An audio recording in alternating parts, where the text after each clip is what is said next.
Tenton të arratiset për herën e tretë nga burgu në orët e para të mëngjesit të së mërkurës, më konkretisht rreth orës 3:48, Bledar Selmanaj që ndodhet në burgun e Fierit për vrasjen e shokut të tij, Xhulian Bullari.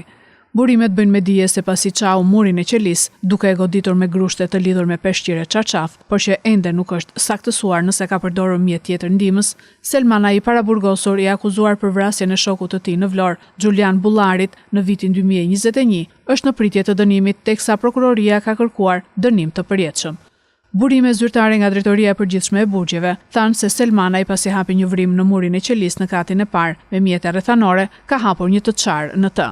Pas kësaj ai ka dalë në oborrin e burgut dhe është ngjitur në tarac nëpërmjet një tupi metalik.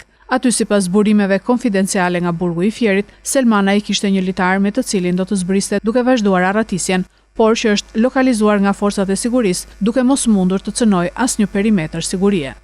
Stafi i sigurisë së burgut ka arritur ta kap duke e dërguar në qeli, por këtë herë jo më në një qeli të zakonshme, por në izolim. Mësohet se Selmanaj ka bërë rezistencë duke kundërshtuar punojësit e policisë së burgjeve.